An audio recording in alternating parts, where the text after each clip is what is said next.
Walk down the passageway next to the Ognissanti church and you will find on the other side of the cloister one of the greatest Last Supper scenes in the city. This is the Last Supper from 1480, the date that Domenico Ghirlandaio left at Christ's feet.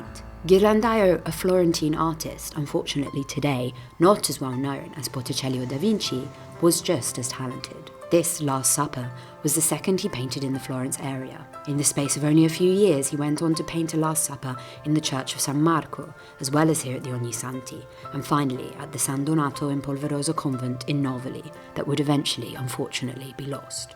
The Last Supper is expansive and inclusive of its audience, in most part due to Ghirlandaio's choice to mirror the architecture of the Cenacolo through these corbels found either side and most importantly in the middle of the scene. Around the table, the apostles have already heard Jesus announce the betrayal of one of them, and they appear disturbed even during the blessing of the bread and the wine. Right in the centre, Jesus is surrounded by the apostles.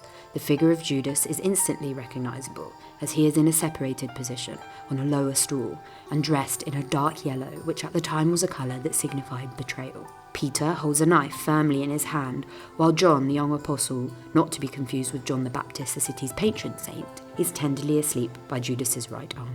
The table is covered with a cloth decorated with hippogriffs that are symbolic of Christ, and it's filled with glassware that reflects the light, as well as bread, boards of lamb and fruit. Cherries to signify the blood of Christ, apricots symbolise sin, and lettuce, penance. The trees allude to precise Christian symbols. The orange and cedar trees represent paradise.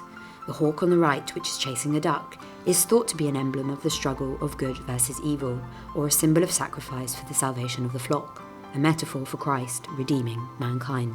The Cenacolo di Ognissanti is open every Saturday and Monday morning from 9 until midday.